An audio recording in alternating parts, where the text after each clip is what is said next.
à notre exploration du jour, on s'intéresse aujourd'hui à un élément clé de nombreuses voies spirituelles, quelque chose d'à la fois intriguant et essentiel, le secret. Comment certaines connaissances sont-elles gardées, protégées, transmises? Et plus spécifiquement, quelle est la place et la fonction du secret au sein de la Faïda Tijaniyya? C'est effectivement un aspect fondamental. Dans beaucoup de traditions initiatiques, la connaissance n'est pas simplement déversée comme ça. D'accord. Sa transmission est progressive, souvent, oui, entourée d'une grande discrétion. Ce n'est pas juste une mesure de prudence, quoi. C'est une partie intégrante du processus d'apprentissage et de transformation spirituelle. Et pour creuser cette idée, on va s'appuyer principalement sur un document source précis, la lettre 6 du Diawahirul Rasaïl. Oui. Voiler les secrets dans la Faïda Tijaniyya. On a aussi noté, pour info, l'existence de ressources comme la chaîne YouTube Al Ibrahimia TV. Ah oui! Présentée comme une ressource francophone sur le sujet. Notre objectif, donc, ça va être d'extraire l'essence de cette lettre 6. Elle est attribuée à une figure importante, Cheikh Ibrahim, fils d'Elavi Abdullah Tidjani. D'accord. Pourquoi cette insistance quasi obsessionnelle sur le secret? De quel type de secret parle-t-on exactement? Et quelles conséquences ça a pour ceux qui suivent cette voie? Il s'agit vraiment de comprendre le mécanisme et la raison d'être de cette discipline du silence. Parfaitement défini, nos matériaux de base sont donc cette lettre 6 et la mention d'Al Ibrahimia TV. Bon alors, plongeons directement dans le vif du sujet. Comment la lettre établit-elle son cadre, ses fondations? Alors la lettre s'ouvre de manière assez traditionnelle, par l'invocation à Allah, les salutations sur le prophète Mohammed, mais très vite elle ancre son propos dans le Coran. Ah oui. Oui, en citant plusieurs versets qui servent en quelque sorte de fondement à la discussion sur le secret et la guidance. Et que nous disent ces versets? Quelle est l'idée générale qui s'en dégage? Alors il y a d'abord un rappel de la responsabilité collective, un passage de la sourate Al-Imran, la sourate 3, qui souligne l'importance d'une communauté qui appelle au bien et interdit ce qui est blâmable. D'accord, le groupe a un rôle. Voilà. Ensuite, un autre extrait de la sourate An-Nisa, la sourate 4, qui vient nuancer un peu la valeur des conversations secrètes. Nuancer comment? Il dit qu'elles sont souvent futiles, sauf si elles visent un but précis et louable, une aumône, une bonne action ou une réconciliation. Donc le secret, ça n'a pas vraiment de valeur en soi. Il doit servir une intention positive, constructive. C'est intéressant comme point de départ, ça. Exactement. Et un troisième passage de la sourate Al-Mineda, la 5, interpelle directement les guides spirituels, les savants, sur leurs responsabilités. Ah bon? Ouais. Qu'est-ce qu'il dit? En gros, pourquoi ne s'oppose-t-il pas aux discours pécheurs et aux actes répréhensibles? Ces références coraniques posent un cadre éthique et religieux général. La parole a un poids, le silence aussi. Et les guides ont une responsabilité particulière. C'est sur cette base que la lettre va ensuite aborder la spécificité du secret dans la Tijaniyya. D'accord, le contexte est bien posé. Alors quel est le message central, le point névralgique de cette lettre 6? Le cœur du message, c'est un avertissement, extrêmement ferme. Ferme? Oui. Il est interdit de divulguer les secrets de la voix sans y être explicitement autorisé. Ce n'est pas une suggestion, c'est présenté comme un impératif absolu. Et cet avertissement est appuyé par des paroles très fortes, attribuées au fondateur lui-même, Cheikh Ahmed Tidjan. Oui, et la citation rapportée dans la lettre est particulièrement saisissante, oui. C'est-à-dire ? Quiconque se fait passer pour un guide ou divulgue les secrets sans autorisation sera exclu et maudit. Exclu et maudit. Oui, les termes sont d'une gravité extrême dans un contexte spirituel. Ça signale que transgresser cette règle, c'est pas une simple erreur, c'est une faute aux conséquences potentiellement désastreuses sur le plan spirituel. C'est effectivement très très fort. Ça montre à quel point ce principe est jugé crucial. Qui est l'auteur de cette lettre déjà? Et à qui s'adresse-t-il plus précisément? C'est Cheikh Ibrahim Tidjani qui écrit, une figure d'autorité reconnue.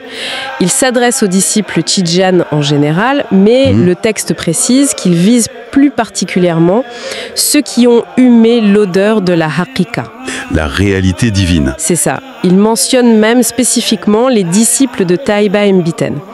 Donc on comprend que le message concerne surtout ceux qui sont déjà engagés dans une quête de connaissances plus profonde, pas les débutants. Et quel est le danger si spécifique qu'il cherche à prévenir? Pourquoi cette insistance auprès de ceux qui sont déjà avancés? Le risque principal identifié, c'est la révélation des secrets du Seigneur. et notamment ce qui est appelé le Tawhid Khas. Tawhid Khas, une compréhension particulière de l'unicité divine. Voilà, une compréhension profonde, particulière. Le danger, c'est de révéler ça à ceux qui ne sont pas prêts. Le texte parle des non-initiés ou de ceux qui sont voilés, séparés de cette réalité par manque de préparation intérieure. D'accord. Et révéler ces secrets à ces personnes est qualifié de faute. Écoutez bien, plus grave que toute forme de péché auprès de Dieu. Plus grave que tout péché. C'est une affirmation qui donne le vertige à un. Comment comprendre une telle sévérité ? Qu'est-ce qui justifie de protéger ces secrets avec tant de force ? Alors, il y a plusieurs couches de raisons qui s'entremêlent. D'abord, et c'est fondamental, le respect du sacré. La lettre insiste sur le fait de se garder de l'audace et de ne pas sous-estimer ses droits sacrés. Parler à tort et à travers de réalités spirituelles profondes serait un manque de respect, une forme de désinvolture face au divin, quoi. Une sorte de banalisation du sacré qui en diluerait la puissance. On peut le voir comme ça, oui.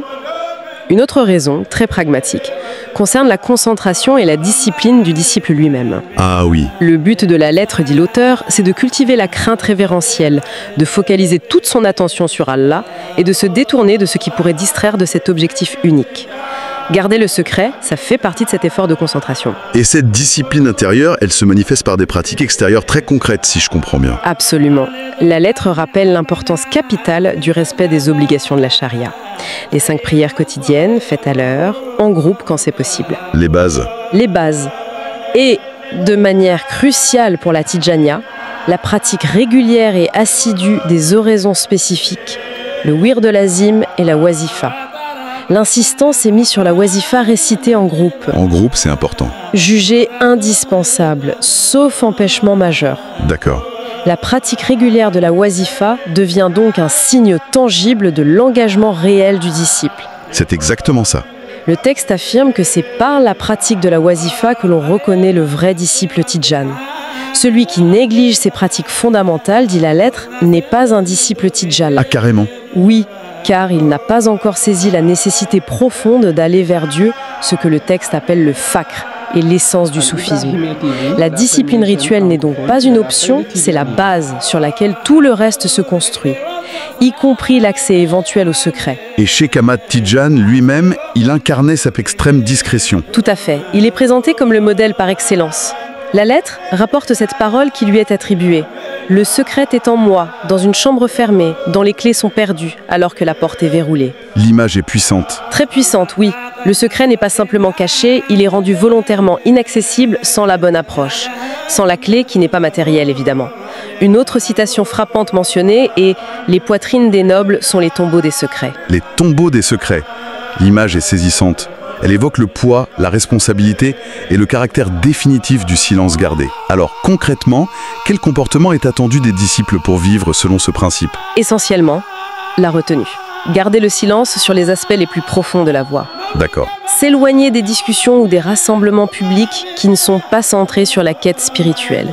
Et surtout, éviter d'aborder publiquement des sujets comme le Tawhid Khas ou de révéler les secrets divins qui pourraient avoir été perçus ou compris. La discrétion doit être la norme. D'accord. Mais quand on parle de secret, de quoi s'agit-il plus précisément ? Est-ce que la lettre donne des indices sur leur nature ? Elle introduit une distinction intéressante. Elle parle de Kashfu Nourani. Kashfu Nourani, dévoilement lumineux. C'est ça, qu'on pourrait traduire par dévoilement lumineux concernant les secrets divins. C'est ce type de dévoilement qui est précieux et doit être protégé. Elle le différencie du Kashfu Zulmani. Zulmani, ténébreux. Le dévoilement ténébreux, oui, qui concerne plutôt les mystères liés à la création, aux créatures. Ce dernier type semble moins central dans cette problématique du secret à préserver. Donc l'accent est mis sur la connaissance qui touche au divin, à la source. Pas sur des phénomènes extraordinaires ou des connaissances mondaines. C'est un peu comme chercher à comprendre le plan de l'architecte plutôt que de savoir où sont cachées les clés de la cave. C'est une bonne image, oui. Et où cette connaissance lumineuse se trouve-t-elle ? Dans des livres ? Justement non. La lettre est très claire là-dessus. Elle ne se trouve pas dans des livres ou des discours extérieurs, en premier lieu, mais à l'intérieur. À l'intérieur. Nos signes sont dans nos cœurs, dit le texte. Il ajoute que pour les héritiers mohamédiens, ces signes évoluent constamment, en connaissance, en état spirituel et en zouk. Zaouk. Dégustation ? Oui, dégustation spirituelle, à chaque instant, à chaque souffle même. C'est une connaissance vivante, intime, expérientielle. C'est fascinant cette idée d'une connaissance qui évolue au rythme du souffle. Et comment Cheikh Ibrahim, l'auteur, se situe-t-il par rapport à cette connaissance et à sa transmission ? Alors, il prend soin de se distinguer d'une figure particulière du soufisme, le majzoub. Le majzoub, c'est qui ? C'est une personne tellement submergée par l'attraction divine qu'elle pourrait perdre le contrôle de ses paroles ou de ses actes, et donc parler sans autorisation. Pour Cheikh Ibrahim, parler des secrets sans y être autorisé par Dieu, ça relève de l'orgueil. C'est le signe d'un prétentieux fabulateur. Il valorise donc la maîtrise, la lucidité et l'humilité face à ces expériences. Exactement. Il se présente lui-même comme un simple serviteur, conscient de son ignorance face à l'essence divine. Et il insiste sur un point assez surprenant. Lequel ? L'essentiel, dit-il, n'est pas d'accomplir des miracles ou d'avoir des dons extraordinaires, qu'il compare d'ailleurs de manière assez déroutante au menstru pour les hommes de Dieu. Pardon ? Au menstru. Oui, comme quelque chose de naturel, mais pas fondamentalement important pour eux. L'essentiel, c'est plutôt de dissimuler les stations, c'est-à-dire de ne pas étaler les états spirituels atteints. La discrétion s'applique donc aussi à ses propres avancées spirituelles. C'est une forme d'humilité poussée à l'extrême, ça. Tout à fait. Et si quelqu'un enfreint cette règle fondamentale, s'il parle à tort et à travers, quelles sont les conséquences ? La conséquence décrite est radicale, une perte de confiance définitive de la part des dépositaires de ces secrets. Ah oui. Le texte dit « Ils ne feront jamais confiance à celui qui divulguerait le secret qu'ils lui ont confié, et ce, toute la vie durant. » Même le majzoub qui parlerait sans permission divine ne bénéficiera d'aucune évolution. L'indiscrétion est présentée comme un véritable obstacle sur le chemin spirituel. C'est effectivement radical. Si se parler sans autorisation est si gravement interdit, comment un disciple peut-il espérer un jour recevoir cette fameuse autorisation ? Y a-t-il un chemin indiqué ? La lettre esquisse quelques pistes. D'abord, l'importance de l'observation et de la leçon tirée des erreurs d'autrui. Le bienheureux, c'est celui qui tire leçon des erreurs de son prochain, est-il écrit. Voir ceux qui ont échoué par manque de discrétion sert d'avertissement. Apprendre par l'exemple négatif, en quelque sorte. Voilà. Ensuite, et c'est le point le plus important, l'obtention de l'autorisation est directement liée à la maîtrise de soi, à la lutte contre ses propres passions. L'ego, le nafs, est qualifié de monstrueux. Monstrueux ? Oui, tant que l'ego et ses désirs ne sont pas maîtrisés, l'autorisation de parler des secrets ne peut être accordée. Et il y a même un verset coranique qui est cité pour illustrer cette lutte intérieure, c'est ça ? Oui, la lettre fait référence à un passage de la sourate Al-Baqarah, la sourate 2, où il est dit « Repentez-vous à votre Créateur, puis donnez-vous la mort à vous-même. » Donnez-vous la mort à vous-même. C'est violent. Oui, mais c'est souvent interprété dans le soufisme, non pas littéralement bien sûr. Ouf. Mais comme la nécessité de tuer l'ego inférieur, ses désirs illimités, pour pouvoir s'approcher de la réalité divine. C'est cette mort symbolique qui ouvre la porte. On comprend que c'est un travail intérieur d'une intensité considérable qui conditionne non seulement l'accès à la connaissance, mais aussi la capacité et le droit de la partager. Comment la lettre se termine-t-il ? Elle s'achève sur une note d'humilité et d'espérance, avec une prière de Cheikh Ibrahim demandant à Dieu de guider les cœurs vers la parfaite connaissance divine et de protéger les vertueux. Merci pour cette plongée vraiment éclairante dans cette lettre. Si on devait maintenant distiller l'essentiel, les messages clés à retenir, quels seraient-ils ? Bon, je retiendrai 4 points principaux. Premièrement, le caractère absolument sacré, impératif de la discrétion concernant les secrets spirituels dans la faïda Tidjaniya. Ce n'est pas négociable, quoi. D'accord. Deuxièmement, les risques spirituels majeurs liés à toute parole non autorisée sur ces sujets. C'est pas anodin, hein ? Non. Troisièmement, la primauté absolue de la pratique intérieure. Discipline rituelle, maîtrise de l'ego, concentration sur Dieu. Tout ça prime sur toute prétention à la connaissance ou à l'expression extérieure. La pratique précède et conditionne la connaissance. La pratique d'abord. Voilà. Et enfin, quatrièmement, le lien indissociable entre cette discipline intérieure et la possibilité d'accéder un jour à une compréhension plus profonde et peut-être à l'autorisation de partager certains aspects de cette compréhension. Et pourquoi est-il si pertinent de saisir cette dimension du secret pour quelqu'un qui s'intéresse à la Tijaniya ou aux voies soufis en général? Parce que ça révèle une dimension fondamentale de la structure initiatique de cette voie. Le secret, ce n'est pas une simple dissimulation, c'est un outil pédagogique et protecteur. Pédagogique et protecteur. Oui, il protège le sacré de la banalisation et il protège le disciple d'une connaissance pour laquelle il n'est pas prêt. Il structure aussi la relation maître-disciple, car la guidance autorisée devient essentielle. Comprendre cela, c'est comprendre une partie de la logique interne, de la rigueur et de la profondeur de ce cheminement. C'est très clair. Et cela nous laisse avec une question pour la réflexion, peut-être.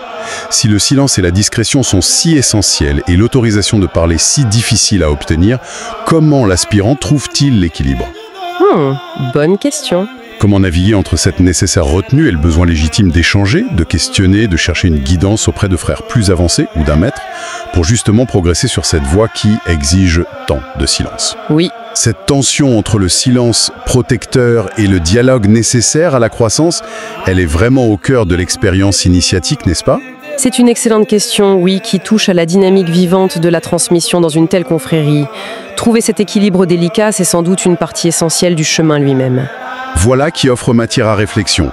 Rappelons que notre discussion d'aujourd'hui s'est nourrie des enseignements de la lettre 6 du Jawahirul Rasail attribué à Cheikh Ibrahim Tidjani. Et pour celles et ceux qui voudraient explorer davantage la Faïda Tijaniya en langue française, la chaîne YouTube Al Ibrahimiya TV a été mentionnée comme une ressource potentielle disponible. Merci d'avoir partagé cette analyse avec nous. Avec plaisir. Et à bientôt pour une nouvelle exploration. Al Ibrahimiya TV, la première chaîne francophone de la Faïda Tijaniya.